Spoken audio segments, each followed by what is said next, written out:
You hit $10,000 last month. You worked years for that number, you thought you'd feel it, and you don't. It's right there on the screen, bigger than it's ever been, and your chest still goes tight before rent. You still run the math at night, quiet in the dark, same as you always have. So you tell yourself it's the next number. 50 grand, then you'll feel safe. You won't. And almost nobody finds out why until the years are already gone. Here's how everyone pictures it. Savings is a ladder, you climb, each number is a step, higher step, safer you. 1,000, 10,000, 50, 100, a million, and somewhere up there the fear lets go. You've got a step in your head right now. You already know which one you're standing on, and you know the one you're climbing toward, the number where you finally get to breathe. But here's what nobody tells you on the way up. The thing that actually changes your life isn't on the ladder at all. It's not a number you hit, it's something underneath the whole thing, moving the entire time, and most people climb their entire lives without ever noticing it. So let's climb it step by step, real numbers, and watch what actually changes and what only looks like it should. Start at the bottom, under $1,000 in the account. You don't call it fear, nobody does. You call it being careful, being smart, being realistic. But watch what careful actually does to you. You don't quit the job that's draining you. You can't. 3 weeks with no paycheck and everything falls apart. So you stay, you smile, you tell people it's fine. They offer you the salary and you take it. You don't push back. You don't ask for more because if they pull the offer, there's no cushion to wait for the next one. So you say thank you for less than you're worth. The car makes a sound. You already know it's bad. You don't get a second opinion, you don't shop around, you take the first fix you can put on the card, because you need the car Monday, and that's the end of it. See the pattern yet? You're not making these choices, the balance is making them for you.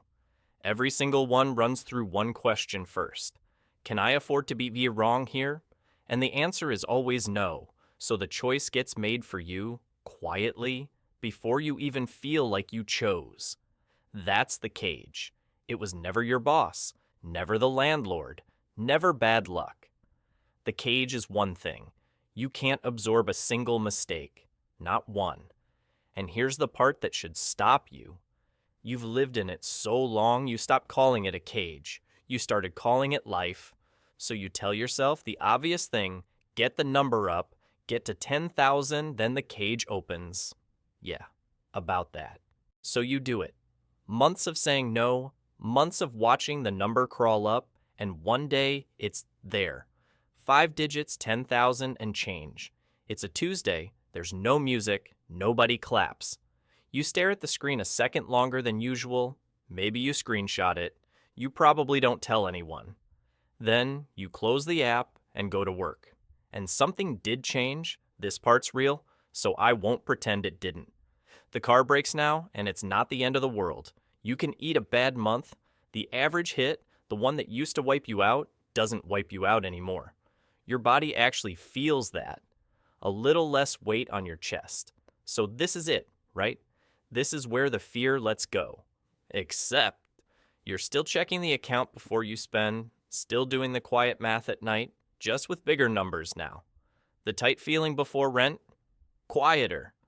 But it's still there. You got the thing you were climbing for. And somewhere underneath, you're still bracing, still waiting for the week that knocks it all down. And that's the part that messes with your head. You can't even be mad about it. You hit the goal. You should feel safe. So why are you already looking up at the next step? 50 grand, that's the one, get to 50 and you'll really feel it. No, you won't. But you've got to see the next 2 steps to understand why. 50,000. Now we're talking real money. This is the number where you think you've made it out, and on paper, you kinda have.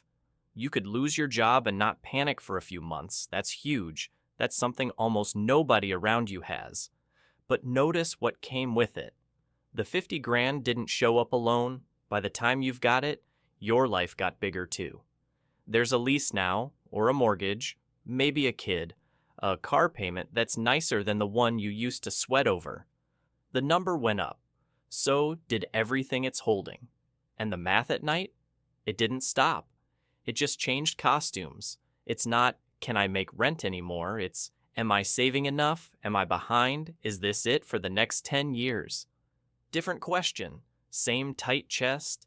Same 2 a.m. Here's the quiet part nobody warns you about. At $1,000, you could feel the fear. It was loud. You knew it was there. At 50 grand, it goes quiet. And quiet doesn't mean gone. It means you stop noticing the thing that's still running you. That's worse, not better. Worse, because now you're climbing toward 100 grand, fully convinced that's the one that fixes it. So let's go there. Let's go all the way to the top, 100,000, a million, and let's see if the people who actually made it up there feel the way you think they do. $100,000. For most people, this is the dream. 6 figures sitting there, yours. You'd think the fear is just gone at this point. Just gone. So go read what people at this level actually say. Out loud. In public. I've got 100 grand and nothing changed. I saved 30, feels exactly the same. I'm at 70,000 and I still feel broke. Real people, real numbers, saying the quiet thing out loud. And it doesn't stop at 100. Go higher, go to the million. The number you've been told is the finish line your whole life. And you'll find the same people up there saying the same thing. Nothing changed. Still checking, still bracing, still doing the math in some new, bigger dark. Now stop and really sit in that. Because this is the part that should scare you more than being broke ever did. If $1 million doesn't do it, then the number was never the thing. You can climb this entire ladder, every single step, hit the top, and arrive with the exact same fear you started with. Bigger account. Same cage. People spend their whole lives on this climb. 30 years, their best years, chasing a number that was never going to give them the one thing they were climbing for. So if it's not the number, what is it? Because somebody does get out. Some people at 10 grand, at 50, are free in a way the millionaire isn't. Same ladder, completely different person. What do they know that the millionaire doesn't? Here it is. The thing nobody put on the ladder. It was never the number. It was the question. Think about every choice you've made with money. Every one of them went through the same filter first. Can I afford to be wrong? The job? The apartment? The offer you didn't push back on? The thing you said yes to when you meant no? All of it filtered through fear before you even knew you were choosing. And the day you get free, it's not because a number got big enough. It's the day a different question takes over. Not, can I afford to be wrong? Just, is this actually what I want? That's the whole thing. That's the entire secret. 2 questions. One is fear, one is choice, and the number you're saving has almost nothing to do with which one you're living in. Because here's what's wild. Some people start asking the second question at 10 grand. They're not rich, they're free. They look at a job, a city, a person, and they ask what they actually want, and they act on it with $10,000. And some people get to $1 million still asking the first one. Can I afford to be wrong? Still bracing, still in the cage. With $1 million, same ladder. The free one is lower, the trapped one is higher. Read that again. The free one is lower. Because freedom was never the height you climbed to. It was the moment you stopped letting fear ask the question for you. And nobody can hand you that moment. No balance buys it, you decide it. Some people decide it early. Some people never decide it at all, and they die at the top of the ladder still scared. So go back to the start. 2:47 in the morning. The math in the dark. You thought the way out was up, just get the number higher, and the dark goes quiet. But you've seen it now. You can climb the whole thing and bring the dark with you. Bigger numbers. Same ceiling you're staring at. Same quiet bracing at 2 a.m., just with more zeros. And the saddest part isn't the people who never save. It's the ones who do. The ones who give it everything. 30 years. Every raise. Every skipped thing. Every no.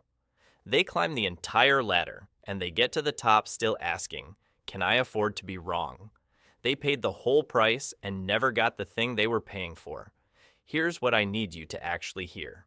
The number's still worth chasing. 10,000 is real. It buys you room. It buys you time. Go get it. But don't climb it thinking it's going to walk into the dark and turn the light on for you. It won't. It can't. That was never its job. The light is a question, and you can ask it tonight, at whatever number you're sitting on right now. Is this what I actually want? Or am I just scared to be wrong? That one question, asked honestly, will free you faster than another zero ever could. Some people figure that out at $10,000. Some people are still waiting at $1 million. The difference between them was never in the account. It was in who got to ask the question first. Fear or them? You can climb your whole life, or you can change the question tonight. One of those actually gets you out. This video is for educational purposes only and does not constitute financial advice. Always consult a qualified financial professional before making any financial decisions.